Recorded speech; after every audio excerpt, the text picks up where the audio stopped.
দিয়ে ভালো উন্নতি দামি কাপড় দিয়ে সেই লেখাটাকে সুন্দর করে পেঁচিয়ে উঁচা সম্মানিত জায়গার মধ্যে রেখে বিশ্বর হাফি আবার মদ পান করার জন্য মদের আড্ডাখানায় চলে গেছে। মদ পান করে অচেতন অবস্থার মধ্যে পড়ে আছে। এমন সময় আল্লাহ পাক রব্বুল আলামিন যুগের আল্লাহর ওলিকে ডেকে পাঠালেন, যাও যাও অতি তাড়াতাড়ি যাও, ওই যে দেখো মদের আড্ডাখানার মধ্যে আমার একজন বান্দা, আমার মাহবুব বান্দা বিশর হাফি নামে মদ পান করে অচেতন অবস্থার মধ্যে পড়ে আছে। ওকে তাড়াতাড়ি ওইখান থেকে নিয়ে আসো, আর তাড়াতাড়ি ওকে শোনায় দাও ও যে আমার নামকে সম্মানিত জায়গার মধ্যে রাখছে, ভালোবাসছে, মহব্বত করেছে, এই জন্য ওর তামাম জিন্দেগির গুনাহ খাতাগুলি মাফ করে দিয়েছি। আমার মুসলমান ভাইরা, বিশর হাফি একজন মদখোর হওয়ার পরেও আল্লাহর কোরআনকে, আল্লাহ তাআলার নামকে ইজ্জত সম্মান করার কারণে আল্লাহ পাক রব্বুল আলামিন তার তামাম জিন্দেগির সমস্ত গুনাহ খাতাগুলি মাফ করে দিয়েছে।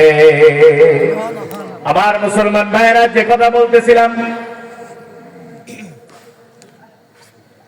আমার মুসলমান ভাইরা, যে কথা বলতেছিলাম, আল্লাহর কোরআনের সাথে যদি ছোঁয়া লেগে যায়, আল্লাহর কোরআনের সাথে যদি সম্পর্ক হয়ে যায়, তাহলে আল্লাহ পাক রব্বুল আলামিন সেই জিনিসের সম্মান বাড়ায় দেয়।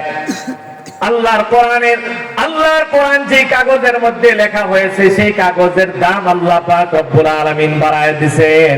কোরআনে কারীমের মধ্যে যে কাপড় দিয়ে গিলাফ লাগানো হয়েছে, আমরা মোজা পরে থাকি, কাপড় পরে, চাদরের মধ্যে আমরা শুয়ে পড়ে, আমার মুসলমান ভাইরা কোনদিন সেই কাপড়কে আমরা সম্মান করি না, ইজ্জত করি না, সালামও করি না।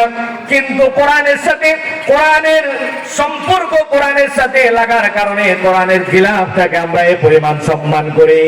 যদি আমার সামনে কোরআনে কারীমের গিলাফটা পড়ে যায়, কোরআনে কারীমের গিলাফের মধ্যে যদি পা লেগে যায়, তাহলে সাথে সাথে সেই গিলাফটাকে উঠায়া চুমা খায়া সেই গিলাফটাকে সম্মানের জায়গায় আমরা রেখে দেই। কথা কান ঠিক কিনা? আমার মুসলমান ভাইরা, যদি কোরআনে কারীমের সাথে লাগার কারণে এই জড় পদার্থর সম্মানের পরিমাণ বেড়ে যায়, আল্লাহ পাক রব্বুল আলামিন যে মানুষকে তো সম্মানিত করে বানাইলেন, আল্লাহ তাআলা কোরআনের মধ্যে বলেন, ওয়ালাকাদ কাররামনা বানি আদম। আল্লাহ পাক রব্বুল আলামিন পৃথিবীর মধ্যে সবচেয়ে সম্মানিত করে বানাইছেন বনি আদমের সন্তানগুলাকে, বনি আদমকে। আর যদি সেই বনি আদম কোরআনে কারীম শিখে ফেলে, বনি আদমের সম্পর্ক যদি কোরআনে কারীমের সাথে হয়ে যায়, ওই বনি আদমের ইজ্জত সম্মান আল্লাহ তাআলা কিভাবে বাড়ায় দেয়।